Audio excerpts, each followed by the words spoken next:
Hello and welcome, I'm Fia94 and today I'll be creating a simple piece of Rick and Morty fan art. This is my first video, so please forgive me if the editing isn't quite up to scratch. With time I hope that both my editing and my art skills will improve, and I'm delighted to welcome you all to take the journey with me. So, all I'd done before beginning to film is draw a simple sketch of the figures and the words just so that I had a base to work from. It's just in pencil. I'd also taped some washi tape along the edges of the paper, which I do just so that I can ensure that the artwork has nice crisp edges. Even when I'm working in watercolour, the edges aren't going to get messed up.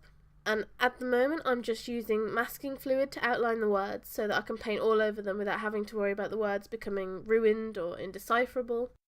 If you do work in watercolour and you don't have masking fluid, I really cannot recommend it enough. Once the words are completely covered in masking fluid, you can paint all over them and you'll never know. If you didn't already know, Rick and Morty is a hilarious TV show about the misadventures of Rick, a cynical mad scientist, and his easily influenced grandson Morty, who split their time between domestic family life and interdimensional adventures. It is seriously funny, dark, and just awesome.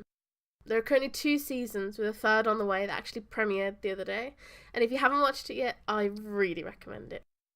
So now I'm just using masking tape and a bit of duct tape to secure the edges of the piece to the surface below, just to minimise the warping that happens when watercolour starts to dry. Even if you're using watercolour paper, it's still going to warp. Then I just take the largest brush I have and use it to spread a thin sheen of water across the page so that when I start laying down some blue it spreads nicely and it's not confined to just a small area. Next I just started laying down the colour. Because I'm going for a galaxy night sky type effect, I tried to keep the centre of very light blue and use the brush in swirling patterns to spread the darker blue around it until it becomes almost black right at the edges. This is Winsor & Newton watercolours that I use, and as you can see it's just getting darker and darker progressively until at the edges it is almost black. Watercolours do always dry lighter than they look wet, so be aware of that when you're drawing. Now I'm just using a standard hairdryer just to help the watercolour dry quicker, but with paintings like these where I'm using quite a lot of liquid, it also helps get rid of any hard edges the water may cause when it dries. It just moves the water around and blurs it. Now I'm just using a normal cheap toothbrush. Dipped it in white acrylic paint and then just ran my thumb over the brush so the white paint flicks over the painting in a kind of fine mist. This is the easiest star effect I've ever found, to be truthful. It takes a couple of seconds and it looks gorgeous. You probably can't see that well on the video, but it does look really nice. It's really simple and it's like a 50p toothbrush. It's so effective.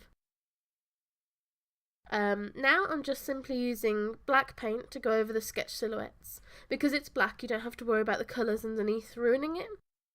As you can see, I'd already sketched the silhouettes a little bit, so all I really had to do was just follow my lines, which made it a lot easier for me. And because the black's so dark, obviously I don't have to worry about erasing pencil lines or anything like that. And I thought I'd add the rocks in the very edge of the painting just for a bit of difference, really. Otherwise it'd just be a smooth slope, it'd look a little bit dull, so the rocks add a nice little extra effect to it. And that's Rick and Morty, if you didn't know. Again, fantastic show. I really, really recommend you go watch it. It's phenomenal. So next, all I'll do is literally just take off the masking tape and the duct tape. The painting, you'll probably see the painting still has warped a tiny bit, but compared to the amount it would have warped without the masking tape, it is incredible difference.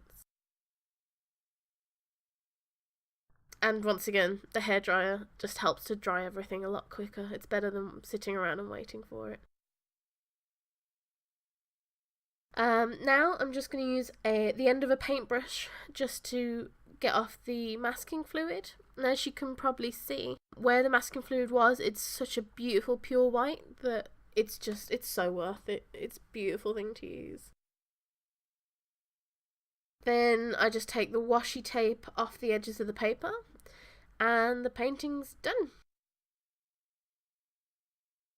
I hope you guys enjoyed this video. If you did, please give it a like. If you'd like to see more videos from me, please subscribe to this channel and feel free to follow me on DeviantArt, Twitter or Tumblr.